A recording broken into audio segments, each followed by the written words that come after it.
ನಿರ್ಮಲಾ ಸೀತಾರಾಮ್ ಅವರು 9 ಬಜೆಟ್ ಕೊಟ್ಟಿದ್ದಾರೆ. ಅವರ 9 ಬಜೆಟ್ನಲ್ಲಿ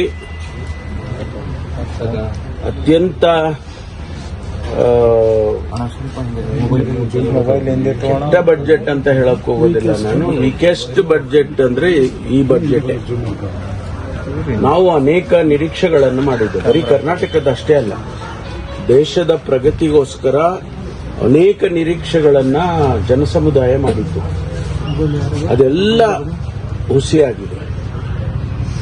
ಹಿಂದೆ ಎಲ್ಲ ಬಜೆಟ್ಗಳನ್ನ ಕೃಷಿಗೆ ಪ್ರಾತಿನಿಧ್ಯ ಕೊಡ್ತಾ ಇದ್ರು, ಯಾಕೆಂದ್ರೆ ಹೆಚ್ಚು ಜಿಡಿಪಿಗೆ ಕಾಂಟ್ರಿಬ್ಯೂಟ್ ಆಗೋದೇ ಕೃಷಿಯಿಂದ.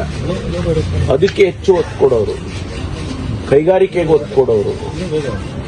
ಆಮೇಲೆ ಸೋಷಿಯಲ್ ಸೆಕ್ಟರ್ ಅಲ್ಲಿ ಈಗ ನಾವು ಬಡತನ ನಿರ್ಮೂಲನೆ ಆಗಬೇಕು ಅಂತ ಹೇಳ್ಕೊಳ್ತೀವಿ, ಘೋಷಣೆಗಳು ಮಾಡ್ತಾ ಇರ್ತೀವಿ. ಪ್ರತಿ ವರ್ಷ ಬಜೆಟ್ನಲ್ಲಿ ಅದಕ್ಕೆ ಸಂಬಂಧಿತವಾಗಿ ಬೇಕಾದಂತ ಕಾರ್ಯಕ್ರಮಗಳು ಕೊಡ್ತೀವಿ. ಈಗ ಉದಾಹರಣೆಗೆ ಎಂಪ್ಲಾಯ್ಮೆಂಟ್ ಗ್ಯಾರಂಟಿ ಕೊಟ್ಟಿದ್ದೇನಕ್ಕೆ? ಡಾಕ್ಟರ್ ಮನಮೋಹನ್ ಸಿಂಗ್ ಅವರು ಎಂಪ್ಲಾಯ್ಮೆಂಟ್ ಗ್ಯಾರಂಟಿ ಕೊಟ್ಟಿದ್ದು ರೂರಲ್ ಎಕಾನಮಿ ಒಂದು ರೀತಿಯಲ್ಲಿ ಜಾಸ್ತಿ ಆಗಲಿ, ಇಂಡಿವಿಜುವಲ್ ಆಗಿ ಅವರ ಅರ್ನಿಂಗ್ ಪವರ್, ಸ್ಪೆಂಡಿಂಗ್ ಪವರ್ ಅದು ಜಾಸ್ತಿ ಆಗಲಿ ಅಂತೇಳಿ ಅವರಿಗೆ ಎಂಪ್ಲಾಯ್ಮೆಂಟು ಕೊಟ್ಟಂಗಾಗುತ್ತೆ ಅಂತೇಳಿ the largest employment was given by that program in the entire world. ಈ ಪ್ರಪಂಚದಲ್ಲಿ ಅಂತ ಒಂದು ಯಾವುದು ಕಾರ್ಯಕ್ರಮ ಎಲ್ಲೂ ಇರ್ಲಿಕ್ಕಿಲ್ಲ. ಅದೆಲ್ಲ ಇವತ್ತು ಗಾಳಿಗೆ ತೂರ್ಬಿಟ್ಟು ಇಡೀ ಸಮುದಾಯಕ್ಕೆ, ಇಡೀ ದೇಶಕ್ಕೆ ಒಂದು ರೀತಿಯಲ್ಲಿ ಅವರು ಒಂದು ನಮಗೆ ಬಹಳ ನಿರಾಸೆಯನ್ನು ಮಾಡಿದ್ದಾರೆ. 53.5 ಲಕ್ಷ ಕೋಟಿಯಲ್ಲಿ 16 ಲಕ್ಷ ಕೋಟಿ ಸಾಲ, 16 ಲಕ್ಷ ಕೋಟಿ ಸಾಲ. ನಮಗೆ ಹೇಳ್ತಾರೆ ಇಲ್ಲಿ ಅಸೆಂಬ್ಲಿಯಲ್ಲಿ, ನೀವು ಸಾಲ ಮಾಡಿದ್ರೆ ಸಾಲ ಮಾಡಿದ್ರಿ. ಅಷ್ಟು ಸಾಲ ಮಾಡಿಕೊಂಡು ಏನು ನಾವು ಜನಸಮುದಾಯಕ್ಕೆ ಕೊಟ್ಟಿದ್ದೀರಾ ನೀವು ಅಂತ ಹೇಳಿ ಪ್ರಶ್ನೆ. ಕರ್ನಾಟಕಕ್ಕಂತೂ ಏನೂ ಇಲ್ಲ, ಝೀರೋ. ಅದ್ಯಾವ 2 ರೈಲ್ ಬಿಡ್ತಾರೆ. ಆ ರೈಲು ಎಲ್ಲಿ ಬಿಡ್ತಾರೆ? ತಮಿಳುನಾಡುಗೆ ಒಂದು, ಮತ್ತೆ ಹೈದರಾಬಾದಿಗೆ ಒಂದು. ಅವ್ರಿಗೆ ಬೆನಿಫಿಟ್ ಆಗ್ತದೆ.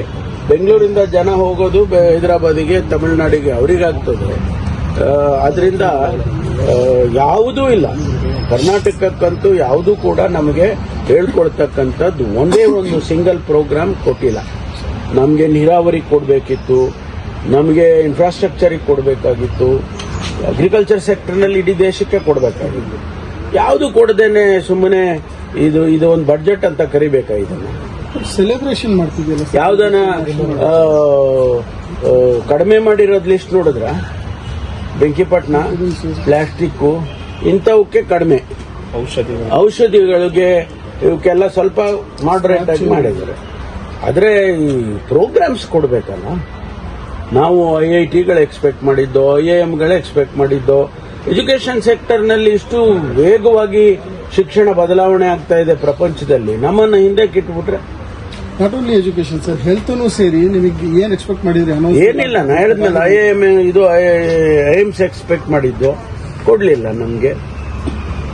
ಅದರಿಂದ ಬಹಳ ನೀರಸವಾದಂಥದ್ದು, ಬಹಳ ನಿರಾಶೆಯನ್ನ ಹೆಚ್ಚು ತಂದಿರತಕ್ಕಂತ ಒಂದು ಬಜೆಟ್ ಇದು ಅಂತ ಅಷ್ಟೇ ಹೇಳಿ.